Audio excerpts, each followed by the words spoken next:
Patrick and I had been dating for 5 years. On our 5th anniversary, which was also my birthday, he finally agreed to go abroad with me. However, he didn't show up near the time of our departure. I called him, and he told me his father's old ailment had flared up and that he couldn't go with me, leaving me, someone who had never passed an English exam, alone. That evening, I saw a photo posted by his childhood friend Samuel, showing Patrick busy in the kitchen. True love is when he will do anything for me. I knew my friends were waiting for my response. I directly replied below the post. Why don't you two get married? Patrick knew my foreign language skills were always poor. Initially, when he stood me up, I didn't mind or argue with him, as his father's old ailment often flared up, and I even reminded him to take good care of his father. But it wasn't until Samuel posted on Twitter that I realized it was all an excuse. I immediately called him to question him. As expected, his response was the same as always. Have you had enough? We are just childhood friends who grew up together. There's nothing special between us. How could you think we are involved inappropriately? He angrily hung up the phone. I called back, but as expected, he didn't answer, and he had blocked my number. I spent a week alone in a foreign country, but luckily, the people there were very friendly. On the 6th day, Patrick sent me a message.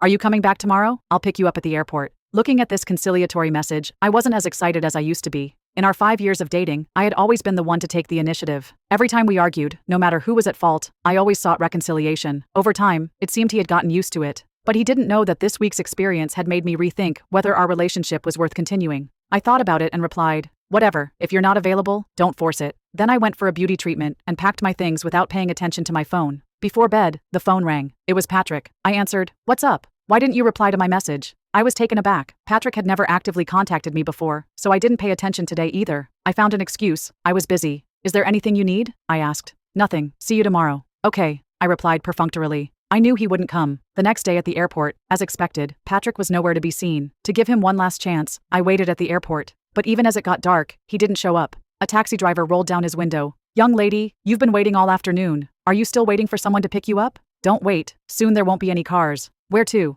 I'll take you. Seeing the driver's sincere face, I got in the car, gave him the address, and he kindly kept his car lights on until I entered the building. At home, I checked my phone. There were no messages from Patrick, and his score in my heart dropped further. I was tired and I dropped my suitcase and went to the bathroom. After cleaning up, my supervisor Helen called. There's an opportunity to go abroad for a year. Your salary will double when you return. Actually, there had been such opportunities before, but first, my foreign language was poor, and second, I couldn't bear to leave Patrick. Patrick and I started getting along well in college in our sophomore year. Now it had been 2 years since graduation, and my life revolved around him. Over the years, I had centered my life around Patrick, forgetting the ambitious promises I made when I graduated. Sadly, sometimes when I worked late and asked Patrick to pick me up, he would say that were you a child? But it was different for Samuel. As long as Samuel called, Patrick would go out in the middle of the night, saying Samuel was afraid of the dark, but he didn't know that I was also afraid of the dark, and a year younger than Samuel. Thinking about this made me uncomfortable, and I immediately agreed. Okay, I'll go this time. Helen, excited, cheered and said, that's right, women must live up to themselves. When you're strong, you lack nothing. But Helen, you know my foreign language skills. I chuckled awkwardly. That's simple. There's a month left. Enroll in a training class to improve, and I'm going too. What are you worried about?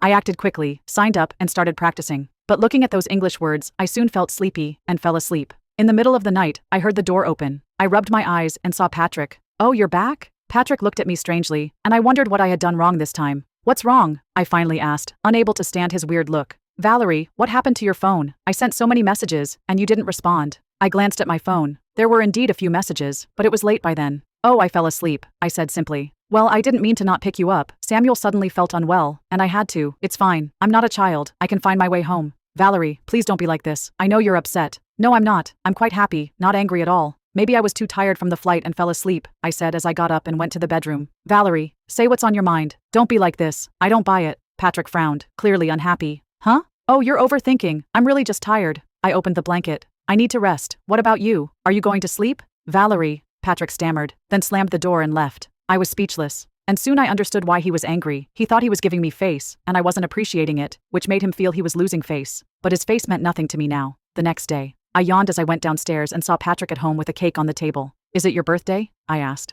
Patrick's face darkened. No, Valerie, it's for you. A belated celebration for your birthday and our 5th anniversary. Oh, so you remember it was our anniversary? Valerie, I'm sorry about that day. Samuel's depression acted up, and she wasn't cooperating with the treatment. Her parents had no choice but to call me. Regarding cooking in the kitchen, it's because she said she wanted my homemade chicken soup. Yesterday was because the cake looks nice and tastes good. Thank you, I said. Patrick was momentarily speechless. I lit the candles and made a wish, hoping this trip abroad would go smoothly. Thank you, sincerely, I said again. Patrick, Valerie, are you listening to me? I heard you, and it's fine. You two are childhood friends. It's normal. I was immature before. It won't happen again, I said. There is no chance, Patrick said. There was a flicker of panic in Patrick's eyes. Won't you have a piece? This cake is really good. Their bakery has improved, I said, cutting a piece for him. Valerie, are you really not angry? Not upset? Look at you. I said I'm not angry. Everyone has close friends, right? I smiled. Patrick looked at me strangely. Well, Valerie, we have a class reunion tonight, and they asked us to bring our partners. I was speechless. I stuffed a mouthful of cake into my mouth and slowly swallowed it. I remembered how I used to eagerly ask to attend his gatherings, but he never took me, always finding excuses to go with Samuel. I'll pick you up tonight. That's not convenient.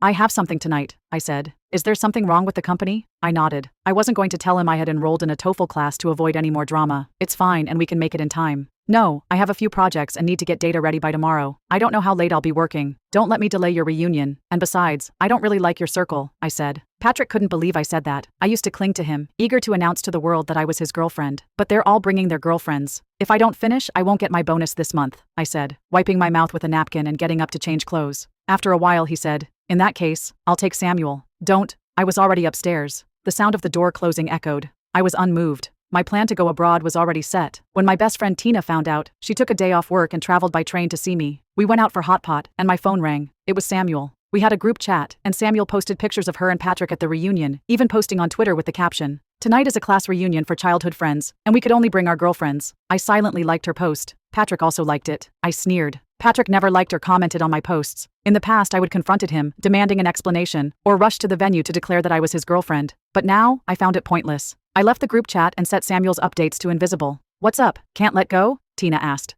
Pfft, can't let go of what? He's just a man, and a scumbag at that, I said, silencing my phone, and we happily enjoyed our hot pot. That night, I didn't go home. Tina and I stayed up chatting until dawn. When I woke up, I turned off the silent mode on my phone. It immediately rang. It was Patrick, sounding angry. Why didn't you reply to my messages or answer my calls? I looked at my phone and saw many missed calls and messages. Oh, Tina is here. I was with her. What's up? Well, I came home early last night. Okay, I replied. Anything else? I asked. No, just come home early. I was speechless. These days my company was busy, and I am busy too. Busy with going abroad, busy with TOEFL classes. I almost forgot about Patrick. Patrick called. Valerie, are you off work? It's been a while since we had dinner together. I calculated the time. It was time to have a talk. Yes, I'm not too busy today. I'll come home. Great, don't leave after work. I'll pick you up. I was about to say something when Helen called me to her office to discuss my trip and some important points. By the time I finished, I took out my phone and found that Patrick had called me dozens of times. One WhatsApp message after another popped up. Dear, pick up the phone. When did you move? Why didn't I know? Are you still angry about what happened that day?